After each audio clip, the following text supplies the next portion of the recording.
Hi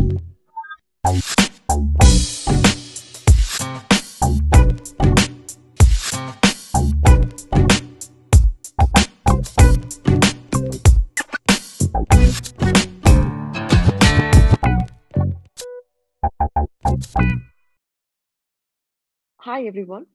Last episode was part one of the introduction to the wellness series. We were talking with Dr. Keetana and Pranjal about naturopathy and yoga. So let's continue. So, yoga is about 5,000 years old and still we find it to be new and fresh. Do you think yoga, what we are practicing today, is it the same when Patanjali wrote the Yoga Sutra? Or do you think it is distorted now? I wouldn't say it's distorted now. It's just evolved as we went ahead. It might have not been completely the same as it is right now, what we have, but it has evolved according to what different gurus sort of thought that, okay, this is my path, this is what I felt, and this is what I want to teach my disciples, sort of thing. So we have different styles of yoga like vinyasa, hatha, iyengar, and even ashtanga. So all of these have the basic foundations in the Yoga Sutras of Patanjali. So all of them follow the same basic foundations. They have the same postures. You won't find like very different postures in each style of yoga that you have. But the difference would be very, very small. So, for example, in a vinyasa class, you might have like a very fast flow of yoga poses.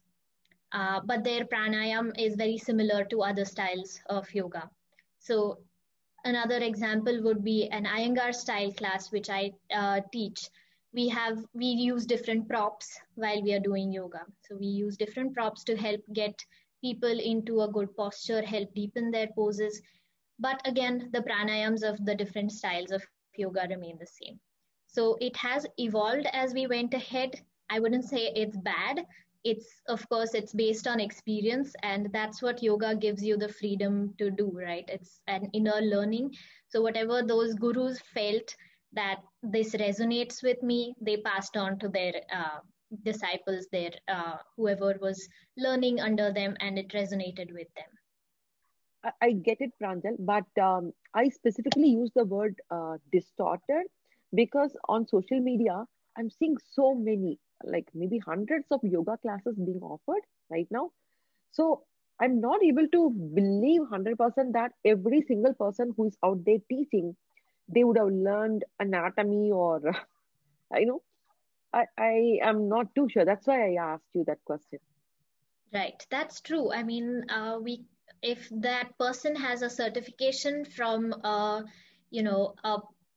institute of yoga, like Yoga Alliance, which offers good certifications, or any other institute which is based in India, they do teach you anatomy. You have to be learning that sort of anatomy. So they ideally should be knowing the anatomy of the human body. But I don't know. I don't want to accuse anyone of anything, but there might be people who are just they saw Yeah. on the internet and be practicing on their own, and they thought that, okay, now I want to teach because it resonated with them. They felt good after doing that. But if you're not certified, if you've not learned how to teach someone, it can get distorted. So yeah, there I agree with you that people post a lot of things on social media. They post or they start with many online classes, and all of them might not have that good experience before, because practicing yoga is one thing, but teaching is a Teaching is completely a totally different thing. Yeah, I totally agree with Absolutely. you. If you're a beginner and you want to just start off with yoga, and there's a teacher who has a basic, say, even a 200-hour certification, Mhm. he or she would be able to teach you to a certain extent. Because yoga, like I said, it's an ongoing learning process. So they would also be learning along with you. If you don't give a teacher a chance to teach you, they will never learn how to teach. But it goes both ways. So on the same note, Kirtana, naturopathy now.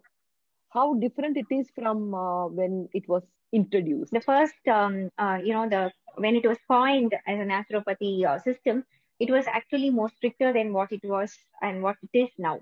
Because as days rolled over, what we try to do is to accommodate people's a need, and also we were little lenient towards patients' dietary practice because to follow a very strict pattern. Say, for example, coffee, tea to be quitted is what is needed in naturopathic practice. The first thing what we will say. But for many of us, leaving a coffee would be a very, very hard one. So just because a patient cannot leave a coffee, you can't say no, you are not fit for get into the system of treatment. So here and there, we do dilute certain things according to the patient's need. That way, and another way how it is being diluted is with the diagnosis. See, Oh, initially, in a proper naturopathy uh, treatment, the diagnosis was more with the encumbrances, your iris diagnosis, where you see, look into the iris and identify what complaint the patient is having. Just the way a person sits, the way how he walks, and where your body is accumulated with toxins. All just by looking at a patient, we were able to diagnose the complaint. But and there was also nadi pariksha, where we just read the pulse of a patient and be able to diagnose if he is having any complaint on his liver or whatever it is, if he is diabetic. So such things were all being diagnosed just with the pulse.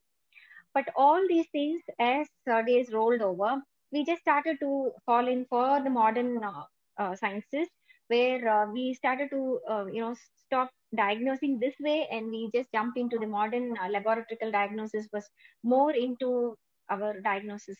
So I would say when you miss the base, when you miss the principle of naturopathy, then it becomes a little diluted. okay. But you were talking about lab results versus checking their pulse or iris and all that, right? So how do Yes. you do? Do you ask for the lab reports or blood work, or you just check their nadi and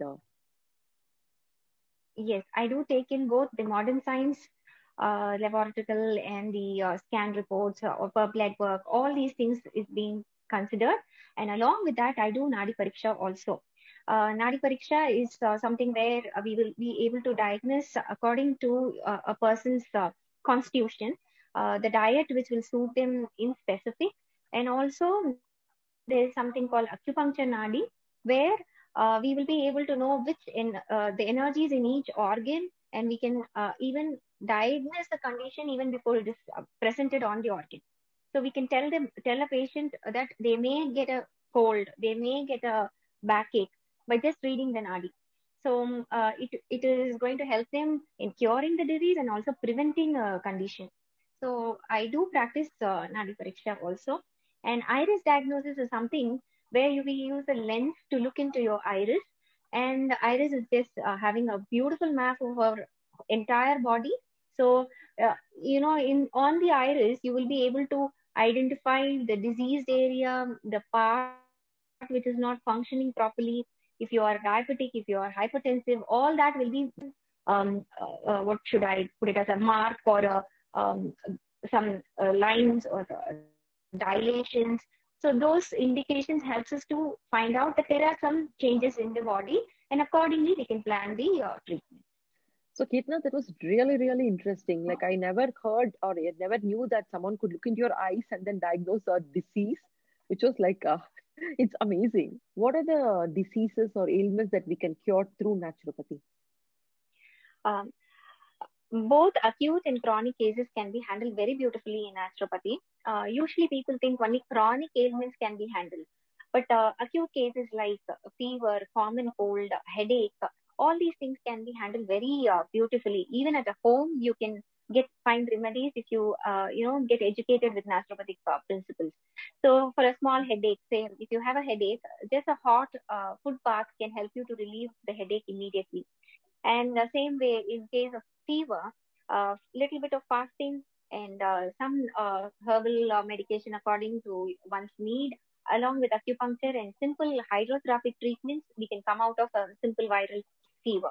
So, starting with telling you about chronic ailments, all your lifestyle metabolic disorders can be treated very beautifully in naturopathy because, see, let me tell you, when a doctor prescribes some medicine for a diabetic or a hypertensive patient, do they just give only the medicine? Or don't they prescribe you to go for a walk and change your diet, say lessen your salt, lessen your oil, and they also say don't take sweets, don't they say all these things? But what do we say is we will slowly lessen your medicine. Just start with a proper diet, proper exercising, proper yoga, all a proper way of living. So it's basically lifestyle modification and innovation, which is going to help you in all your chronic complaints. I would say you can very beautifully reverse diabetes if you can just show a little disciplining in your lifestyle. Then I can tell you we can reverse diabetes, hypertension, asthmatic complaints, what not. I will tell you even the reproductive complaints, fertility problems, which people are going here and there. Just few changes in your lifestyle can bring a beautiful difference. And again, neurological complaints like your headache, migraine and all can be just treated with 3 minutes of treatment. Amazing results you can find in a migraine, headache and all, where people keep popping in pills, alternative day, so many painkillers. All these are can be very easily quitted. Just a few lifestyle modifications will help you on all these things. Hmm. That's really great, amazing. So, Pranjal, how about yoga? I'm sure yoga also cures a lot of, I've heard, I've read so much about yoga, like, all the diseases can be cured just by following or practicing yoga. So, is that, what do you Yeah. like to say? Yeah, that's all true. I mean, not just pain management, that's the most important thing that has been, I think, researched about and talked about yoga, like, a knee pain management or back pain or neck pain or shoulder pain and all those things. When you practice yoga, it helps you improve your mental health, it helps you improve your organic health, helps you in terms of what Kirtana was also mentioning, that if you just add it to your lifestyle, it should become like a lifestyle which will help you in getting to a better healthy lifestyle. And even if you have chronic illnesses, or even like Kirtana was saying, acute illnesses or anything like that, just whatever your doctor has told you to do, even if you're following allopathy or naturopathy, whichever way you go along, this yoga can be added to it as like a supplemental medicine kind of thing, which can really Hmm. help you not only physically but mentally. It helps you sort of it motivates you to keep doing, keep following. That helps you gain more willpower to follow all of these things which we are not really used to doing. We are used to eating any way we want and everything. So I guess yoga helps you in that way as well, to help you follow whatever your doctor has told you to follow for whatever illness you have. We have come to the end of our first session. So, in the upcoming episodes, we are going to be talking about different issues like stress, pain management, sleep disorders, breathing, how to breathe properly, and of course, other ailments too. So, if you have any specific questions or if you want us to talk about any particular topic, please do write to us.